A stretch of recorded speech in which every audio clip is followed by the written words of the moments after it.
Assalamualaikum warahmatullahi wabarakatuh.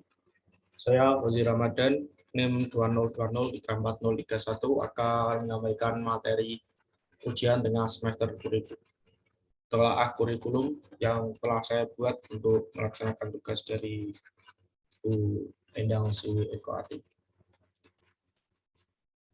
Yang pertama, kita akan membahas sedikit tentang prinsip pengembangan kurikulum. Menurut Sukmadinata menyatakan prinsip pengembangan kurikulum terbagi menjadi dua jenis, yaitu prinsip umum dan prinsip spesifik. Prinsip umum pengembangan kurikulum adalah relevansi, fleksibilitas, kontinuitas, kepraktisan, dan efektivitas. Prinsip-prinsip ini adalah lanskap yang kuat untuk mewujudkan kurikulum yang sesuai dengan kebutuhan siswa, guru, dan masyarakat.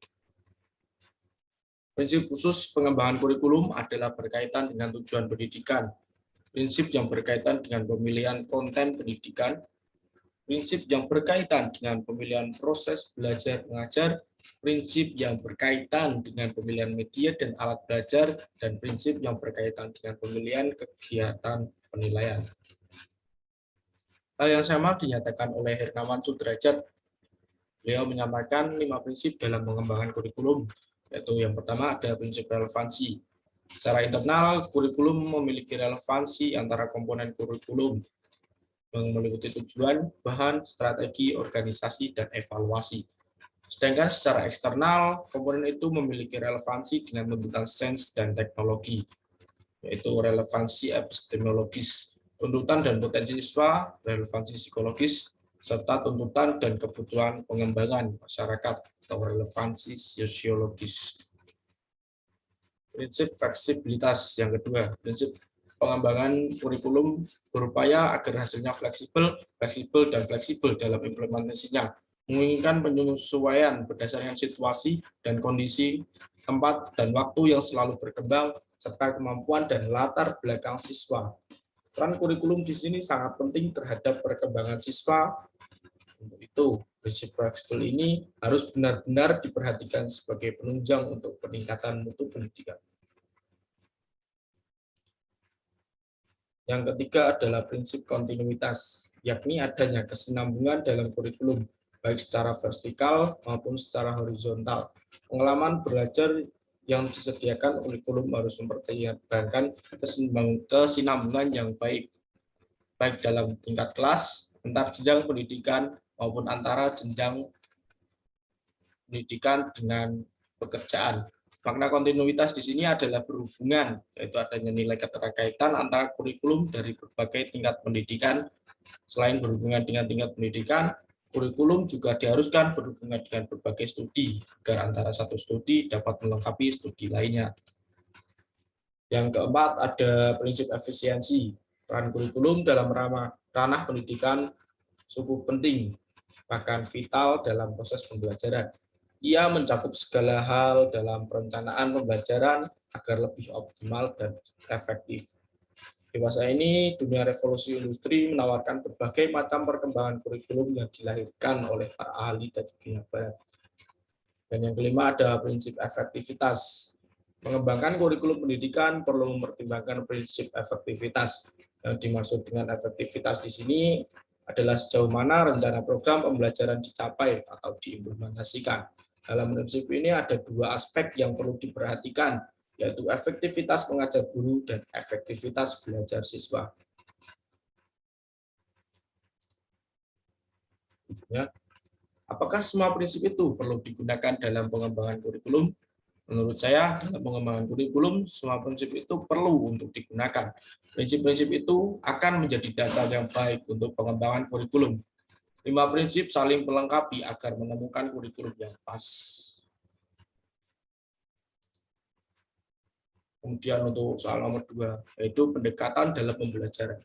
Menurut Roy Kilon pada tahun 1998, pendekatan yang berpusat pada guru atau teacher-centered approach, di mana pada pendekatan jenis ini, guru menjadi subjek utama dalam proses pembelajaran. Sedangkan pendekatan yang berpusat pada siswa, student-centered approach, yaitu guru melakukan pendekatan dengan memberikan kesempatan kepada siswa untuk berperan aktif dalam proses pembelajaran. Pendekatan pembelajaran yang dipilih oleh guru dapat menjadi salah satu faktor terciptanya kegiatan pembelajaran yang efisien dan dapat meningkatkan hasil belajar siswa.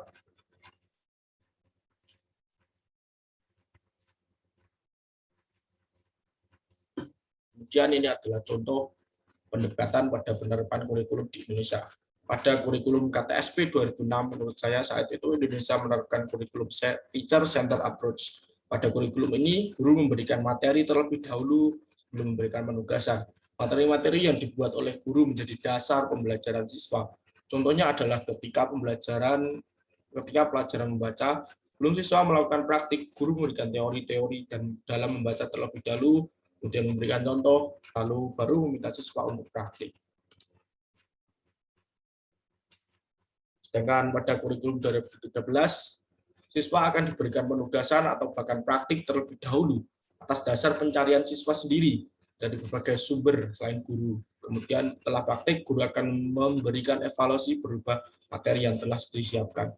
Dan menurut saya ini adalah student center approach. Contohnya ketika ada materi membaca, maka siswa akan mencari sendiri teknik-teknik membaca itu, kemudian mempraktekkan, lalu guru memberikan evaluasi beserta materinya.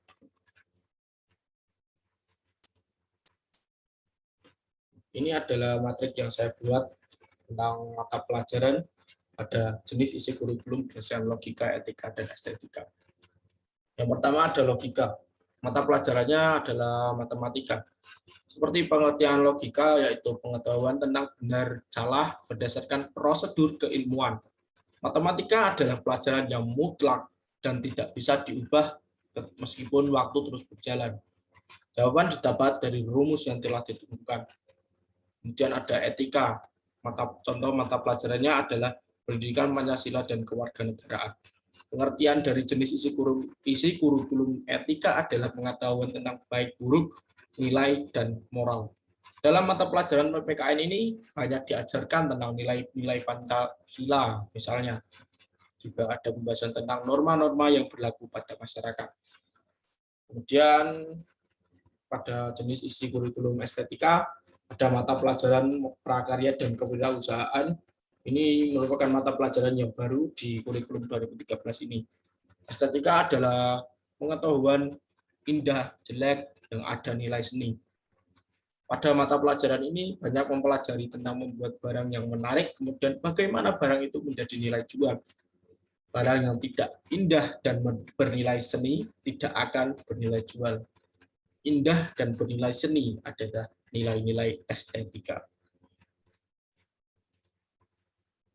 Kemudian untuk nomor 4, saya akan menjelaskan tentang jenis evaluasi dan contoh penerapannya pada jenjang SMP. Evaluasi formatif adalah evaluasi yang dilakukan saat pembelajaran masih atau sedang dilaksanakan. Contohnya adalah ketika siswa SMP mengerjakan ulangan harian materi pidato persuasif oleh siswa kelas 9. Kemudian yang kedua ada jenis evaluasi sumatif, adalah evaluasi yang dilaksanakan ketika masa pembelajaran telah selesai. Contohnya adalah ketika siswa kelas 9 melaksanakan ujian nasional. Dan nomor 5, prinsip kurikulum yang bisa berguna dan bermanfaat untuk individu, masyarakat, dan kemajuan. Menurut saya, prinsip kurikulum yang harus digunakan adalah prinsip relevansi. Sebab relevansi psikologis akan berguna dan bermanfaat bagi individu, sedangkan relevansi sosiologis akan bermanfaat bagi kemajuan masyarakat serta lingkungan. Contohnya seorang siswa yang relevan dengan kurikulum 2013, secara psikologis ia mampu menerima pelajaran dengan baik, lalu ia mampu menerapkannya pada masyarakat, dan itulah dampak dari relevansi sosiologis. Berikut ada materi yang telah saya sampaikan, dan kurang lebihnya saya mohon maaf. Saya ucapkan terima kasih sudah mendengarkan dengan baik. Billahi fi sabilil haq, wastagfirul khairat. Wassalamualaikum warahmatullahi wabarakatuh.